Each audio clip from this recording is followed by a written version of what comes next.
Hello friends, welcome to the TN bankers YouTube channel. RRB clerk மெயின்ஸுக்கு தேவையான reasoning ability strategy video தான் friends. இது எந்த மாதிரி கொஸ்டின் வரும், எப்படி நம்ம அப்ரோச் பண்ணணும், இருக்கக்கூடிய இந்த 45 நாள் எப்படி நம்ம ப்ரிப்பேர் பண்ணணும் அப்படிங்கிறத தெளிவாக சொல்லியிருக்கேன். வீடியோ ஃபுல்லாக பாருங்கள்.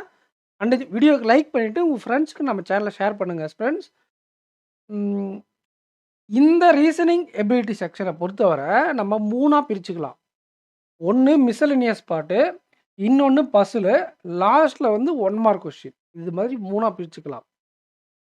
இதில் மேஜர் பார்ட் என்னவா இருக்க போகுது அப்படின்னு பார்த்தீங்கன்னா, உங்களுக்கு பசில் அண்ட் சீட்டிங் அரேஞ்ச்மெண்ட் தான் உங்களுக்கு மேஜர் பார்ட்டாக இருக்க போகுது.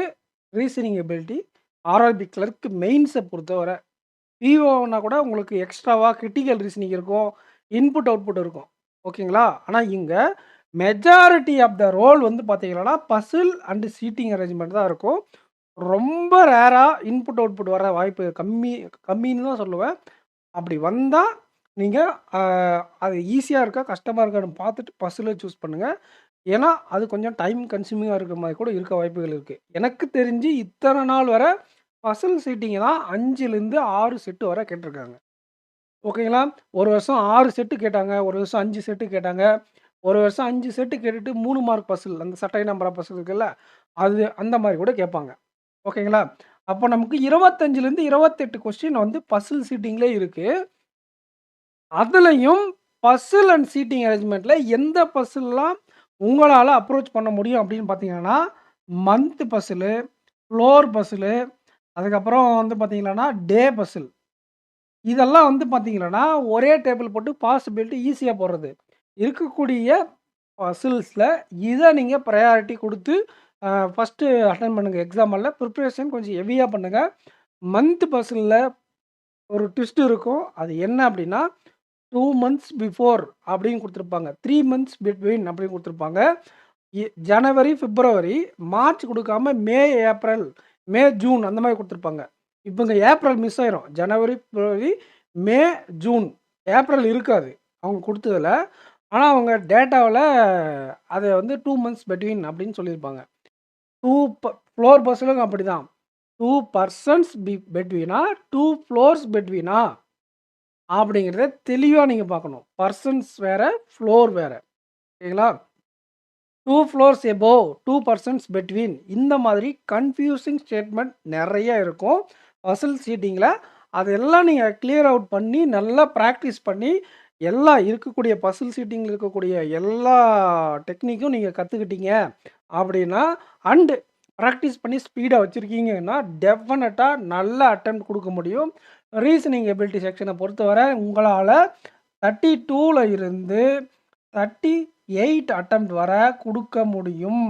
38 ரொம்ப ரேராக அட்டன் பண்ணால் கூட 33ல் இருந்து ஒரு 35, 32லேருந்து 35 அட்டெம்ப்டெல்லாம் ஈஸியாக கொடுக்க முடியும் 30 மினிட்ஸில். ஓகேங்களா? அப்போ இவ்வளோ அட்டெம்ப்ட் கொடுக்கணுன்னா இங்கே இருக்கிறதுலே மெஜாரிட்டி பார்ட் வந்து பார்த்தீங்கன்னா பசில் சீட்டிங் தான். அதை நீங்கள் எஃபர்ட்லெஸ்ஸாக சால்வ் பண்ணணும். எக்ஸாம் ஃப்ளோவில் சால்வ் பண்ணணும். அப்படியே டக்கு டக்கு டக்கு டக்குன்னு எடுத்து கனெக்ட் பண்ணி போடணும். அந்த அளவுக்கு நீங்கள் ப்ராக்டிஸ் பண்ணி வச்சுட்டீங்க அப்படின்னா டெஃபினட்டாக இதை மீட் பண்ணிடலாம். And syllogism, inequality, direction, blood relation, ordering puzzle, shorter then height comparison வரும்ல, இல்லை number of pencil, number of pens, இந்த மாதிரி கம்பேர் பேஸ் பண்ண பசில்ஸும் வரும். ஓகேங்களா? இந்த 5 டாப்பிக்லேருந்து உங்களுக்கு 8லேருந்து 12 மார்க் வரை கேட்பாங்க.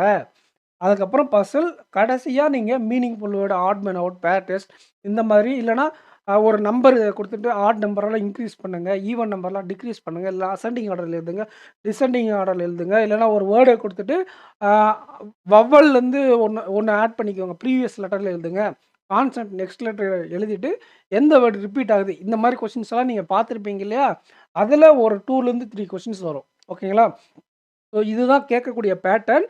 இதில் நமக்கு முக்கியமாக ஃபவுண்டேஷன், அதாவது நம்மளை தூக்கி வைக்க போகிறது வந்து பார்த்திங்கன்னா பசில் சீட்டிங்களுடைய நம்மளுடைய ஃப்ளோ தான். ஸ்பீடாகவும் போடணும், அதே சமயம் ஃப்ளோவாகவும் போடணும்.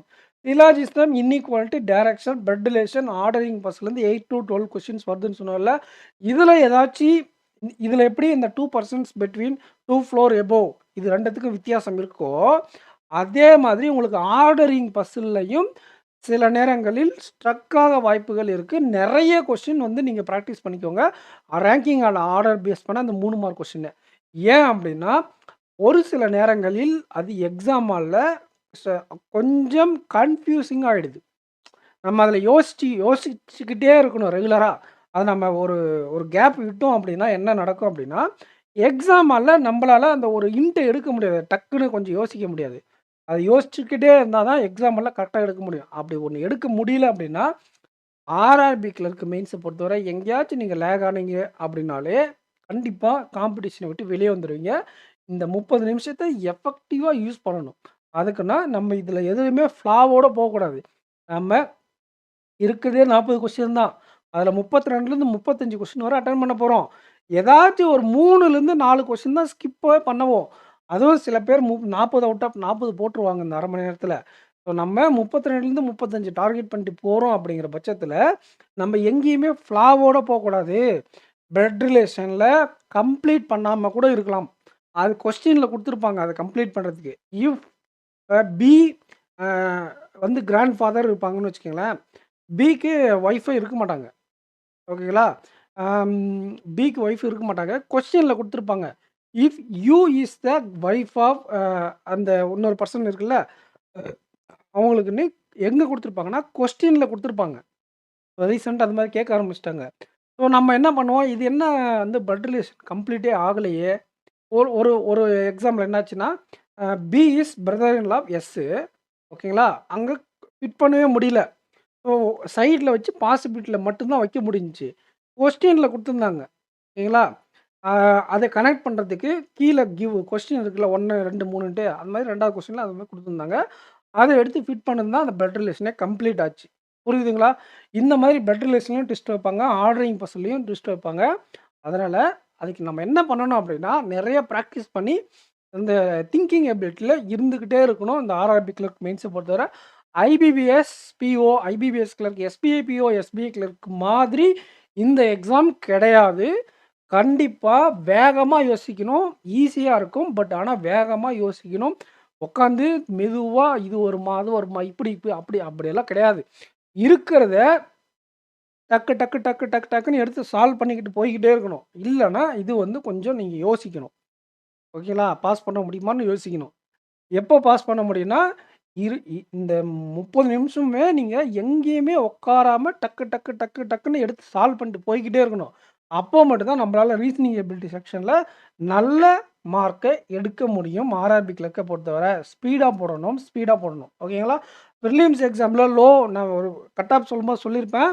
55 மார்க் 50 மார்க் மேல அட்டெண்ட் பண்ணவங்கலாம் 52, 55 அட்டெண்ட் பண்ணவங்க மேபி இந்த எக்ஸாம் கிளியர் பண்ணிடலாம். ஆனா, அந்த ஸ்பீட வச்சுக்கிட்டு இந்த மெயின்ஸ் எக்ஸாம கிளியர் பண்ண முடியாது. யாரெல்லாம் லோ அட்டெம்ப்ட் பண்ணி கிளியர் பண்ற வாய்ப்புகள் இருக்குன்னு நான் சொன்னேனோ, அவங்கலாம் தயவு செஞ்சு உங்களுடைய ஸ்பீட்ல ஃபோக்கஸ் பண்ணுங்க.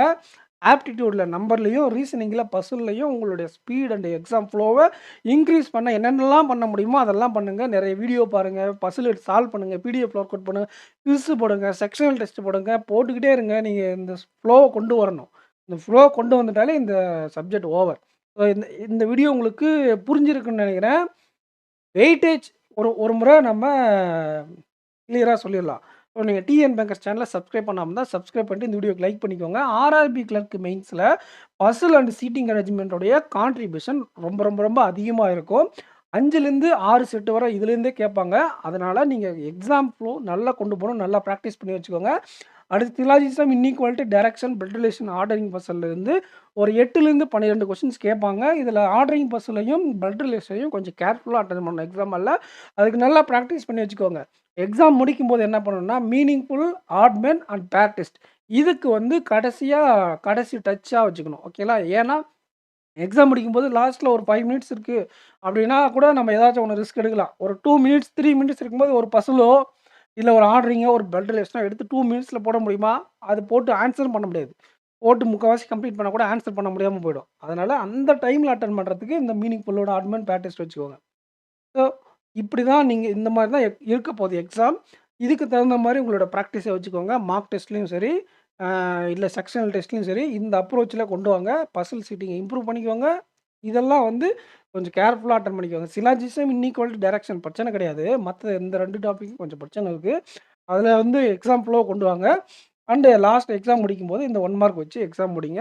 சில நேரங்களில் இதில 2மே அட்டெண்ட் பண்ணிருவோம். ஒரு கொஸ்டின் அட்டெண்ட் பண்ணுவோம். அட்டெண்ட் பண்ணிட்டு 1 ஆர் 2 மினிட்ஸ் வேஸ்ட் ஆகும். அத பத்தி கவலைப்பட வேண்டாம். நமக்கு தேவை இருக்கக்கூடிய டைம நம்ம யுட்டிலைஸ் பண்ணோமா அப்படிங்கிறது தான். 2 மினிட்ஸ் இருக்கும்போது உங்களால ஒரு பசில் போட முடியாது. ஆனா ஒரு பேர் டெஸ்ட்டோ இல்ல ஒரு மீனிங்ஃபுல்லோட போடலாம். அது நான் 1 நிமிஷத்துல போட்டுருவேன் சார். இன்னும் 1 நிமிஷம் வேஸ்ட்டா போகுது. அப்படியெல்லாம் ஃபீல் பண்ணக்கூடாது. அந்த 2 மினிட்ஸ்ல ஒண்ணுமே வராது. நீங்க போய் பசில் போட்டீங்கன்னா. அதுக்கு அது 1 நிமிஷம் 2லிருந்து 3 நிமிஷம் இருக்கும்போது அந்த டைம் யூஸ் பண்றதுக்கு மட்டும் இத வச்சுக்கோங்க. ஓகேங்களா? எடுத்த உடனே இத அட்டெண்ட் பண்ணிடாதீங்க. எடுத்த உடனே மேல இருக்கிற டாபிக்ஸ் எல்லாம் அட்டெண்ட் பண்ணிட்டு வாங்க. இத மார்க் பண்ணி வச்சுக்கோங்க. கடைசியா இருக்க 2 டூ 3 மினிட்ஸ யுட்டிலைஸ் பண்றதுக்கு இத வச்சுக்கோங்க. கரெக்ட்டா இருக்கும். ஓகேங்களா? ஸோ இதுக்கு தகுந்த மாரி நீங்க மார்க் டெஸ்ட்டும், செக்ஷனல் டெஸ்ட்டும் பிராக்டிஸ் பண்ணிக்கணும். இந்த வீடியோக்கு லைக் பண்ணியிருக்கீங்கன்னு நெனைக்கிறேன். அண்ட் நம்ம சேனல சப்ஸ்கிரைப் பண்ணிக்கோங்க. உங்க ஃப்ரெண்ட்ஸுக்கு நெறைய பேருக்கு நம்ம சேனல ஷேர் பண்ணுங்க. நெக்ஸ்ட் வீடியோல மீட் பண்ணலாம் ஃபிரெண்ட்ஸ். Thank you.